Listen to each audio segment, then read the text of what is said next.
diamond sharpener. I always take this baby with me. It's a Lansky's. They go for about 40 bucks, but you know what? They're well worth the money.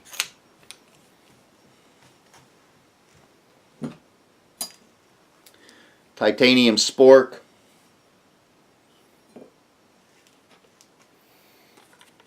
In this kit here, I carry, I'll take this kit with me when I go on a day hike, and I'll scaff it in one of either my haversack or my gas mask pouch that I will show you a little later on. And it's got just about everything in here. I got just about everything I need. I got a fire, you know, something to light a fire. I got a carabiner, bank line, compass, sail needles. I got charred cloth. I got just about everything I need in here. You know, in case of an emergency. I never had to open it, but you never know. You know, and I just throw this on my day pack if I go out foraging for a shagga or, you know, wild garlic, whatever. You know, I'll take that with me. As far as cordage, I'll bring some paracord. I'll either bring, I usually bring the 100 feet of paracord, and I'll throw one of these little 50 footers in there, you know, just in case. Redundancy is always better. Never leave without the 36 tarred bank line from Mariner. Very good product. I always take it with me, and I usually will use this thing here as opposed to the paracord, although sometimes I do use the paracord, guys. Oh, what else do we have here? Yes, sir. As far as, you know, a stove, I always bring my little IKEA hobo stove with my little kettle here, my cup, whatever you want to call it. But they're both stainless steel, and they work amazingly. I can fit them either in my haversack or in my gas mask pouch. Amazing little toy. I love it. Okay. And can't forget the stainless steel skewers that I always take with me in case I want to barbecue a frog or a little bird in a survival situation, guys. By the way, I don't usually eat frogs or birds, you know. I mean those cute little birds. What else do we have? Yeah, my Trangia little stove. I always take it with me. I have a little pouch made for it. Fits in here perfectly. Doesn't take up too much room, and you can boil water with this baby here in no time. I have a little strip of aluminum flashing, which I just bent on both sides here, and I can use this as a windshield for the hobo stove. It weighs nothing, and it just wraps around the stove, where I can just scaff it inside the stove. Works well. Keeps the wind away, guys. Yes, I do bring myself one of these babies here. And this here is a starting pistol, guys. Okay? The noise that this thing here makes will drive away not only a bear, but it will drive away Mr. Bigfoot himself. Okay? It takes 8 rounds. Okay? And they are loud. Okay? And the only reason I bring it is to deter bears and raccoons that come around the camp at night. I can sleep with this baby here. I can fire it in a tent, outside of a tent.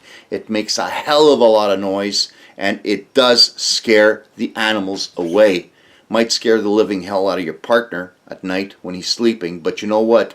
Better that than coming face to face with a bear, or you know, not so worried about canines because they do not come near camp. But bears, sometimes they're very you know, like raccoons too. So I take this thing with me here, you know, and I keep it close by in case I have to use it. It just makes noise. It does not fire any projectiles. It is not a dangerous weapon so long as you use it safely, and it is legal in certain areas. Certain areas do not allow these babies here, so you got to check up with your local RCMP if you're allowed to use these things in your area. I also take one of these babies here so I can, you know, these are the famous fish mouths opener, whatever you want to call them, gizmos. You know what these are for all you fishermen, you know, and helps me pick up my pots and whatever when they're hot. As far as food is concerned, I'm not going to go too much into detail as to what we bring into our main camp. Main camp, we spoil ourselves. Although we do keep a dry camp, we don't bring any alcohol with us. Sometimes we do, but most of the time we don't. We like to keep it dry. Me and Pat do. But as far as food, like, we go all the way. We'll bring everything from steaks to just about everything. Like, we spoil ourselves. We're not there to rough it. We're there to have fun, and we're there to, you know, we're not there to starve, okay? And we do cook up a storm, guys. But on a day hike, if I'm going to be going out, and I don't want to carry too much weight, there's nothing better than some of these babies right here. You know, it's like a rice-a-roni type of thing. You just add 2 cups of water to this, and away you go, and you can have yourself a taco rice mix, you know, or a Thai curry. And the beauty, they cost 99 cents, guys, and you can feed 4 people with one of these packages. So, very interesting. And sometimes these things here, they taste better than these babies here. As far as day bags, I usually bring either my haversack, which I treated with a beeswax solution to waterproof it, or I'll bring the gas mask pouch. And I'm sure you guys have seen this baby over here. This thing here is amazing. I can fit just about everything you see here in this little pouch, okay? I mean, I can take my hobo stove, I can bring my spork, I can bring a knife. I can fit a lot of stuff in this little thing here. And I just swing it around my shoulder and away I go, okay? And what I do with a blanket, I affix it to the back of this thing, and it works well, you know. I don't bring drum liners with me. I don't feel I need them. I have what I usually take with me suffices. I mean, I might take a smaller garbage can, but a smaller garbage bag. But to bring I don't know those, I don't know what are they, 3 mil, 4 mil garbage bags. They fold, but they do take up room. Okay, so I would much rather have the sole double blanket, the survival blanket here, rather than a garbage bag. It takes up about the same amount of room, and this thing here will help you out a lot more. Okay, as far as carrying water, very simple. You can use a what are they called? A safe? I don't know what you want to call them. Balloon, whatever. Stick a balloon in your pouch. You know, it'll work. Yeah, as far as water carry, guys, you know, I have my clean canteen, which just fits inside my the hobo stove, and I can just scaff it in here. So I'm not going to get too much into detail about this little, you know, day carry bag that I keep with me. Although it does do the trick. I take it with me everywhere. So as for water carry, you know, my clean canteen, I can cook with it. I can do just about anything with it. I can store my water, and it hasn't failed me yet, guys. You know, I believe we're coming down to the final stretch. Duct tape, very important. Although I do not use the camo, I usually bring the hunter's orange or black or gray. The camo, I usually use it when we're creating blinds, when we go duck hunting, etc., etc., but not for camping or survival, because you know, you want to be seen. You do not want to be, you know, hidden away. So red, black, whatever, blue, that'll do. So moving on to sleep systems. What I like to do when we're out there is usually make my own bed with boughs, and you know, I just put like a cotton tarp over it, or a cotton ground cloth over some boughs, and providing they're a certain thickness, they can make for a pretty good night's sleep.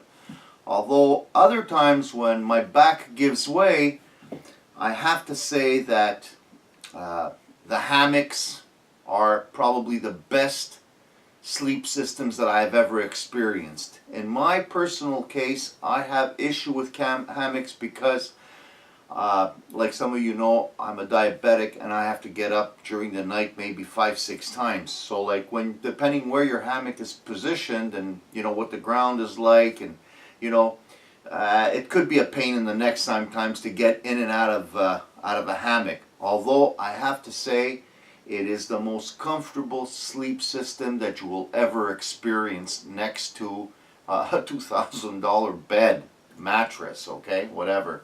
So the hammocks, a hammock that I really like, the Grand Trunk Skeeter Beater Pro is an amazing hammock, and it is a sleep system designed to keep the bugs away. It's a pretty big hammock. The package is it's pretty big. It's not a small package, although it could fit, in your backpack very, very easily. A smaller version, which is also very good, is the Para 1 by Kiri. Okay, the Skeeter Beater Pro is more expensive. Yeah, but if you're looking for something a little more, a cheaper version of a hammock, which is very good and can hold up to maybe 200, 250 pounds, no problem. This one here, the Kiri is pretty good. Okay. A lot of times, what I have to do, okay, let's move these things out of the way, is bring this sucker right here. Okay. Now, this is a folding cot. All right. It's a pain in the neck. It's heavy.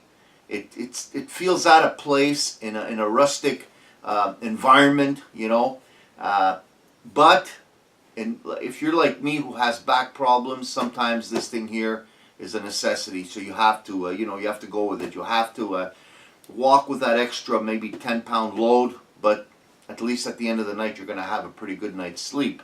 Okay. Speaking of tarps, I was lucky enough to come across these babies here. Now let me explain what these things are. These things here are footprints, and what a footprint is a ground cloth that you put under your tent to prevent wear and tear on the bottom of a tent. Now, many times companies they stop making a certain type of tent, and you can come across footprints which make very, very good tarps, okay, for next to nothing. Like, to give you an example, this one here is I think it's a Mountain Pass. Let me get my glasses. Yeah, it's a Lynx Pass footprint, okay? This baby here is 8 by 10, or maybe even a 9 by 10, all right? The material is amazing. It's very light. It's not that big, as you can see. And I've used it as a shelter many a times, okay? And if I tell you what I paid for this thing, you'll fall off your rocker. I paid close to $10 for this thing. It was retailing at $120, okay? And because they stopped making that style tent, they were stuck with these things, and I found them at the giveaway bin, those big bins you find in stores sometimes. And I paid, I think, 10. I might have paid $15 for it. So you got to keep your eye out. Now, I also came across these babies. Same thing, smaller in size, with the only exception, these things are a little awkward. They're like triangular, whatever. But if you put your imagination together and you put these things, you hook them up together, they could make for an excellent shelter. $5, guys. $5. You can't go wrong. The bag that it comes in costs more than $5. Okay, so keep your eyes out. Keep on the lookout, guys. When you go in the stores, don't go for the most expensive stuff. Be like me. Go to the bargain basement. Wool blankets. In the summertime, I'll carry this little double. It's a 100% wool blanket that I picked up at a thrift shop for I think $5, okay? And I've been using it for a couple of years, and it served me well, and it continues to serve me well, okay? Like I said, it's not made for like the harsh winters. When we're getting into the fall season and we go up hunting up north, I like to bring my 100% queen size Pendleton that you see over here. This baby over here, I bought it in Kittery, Maine during some holiday, and I picked it up for I think $75. They go for close to about 150, 175.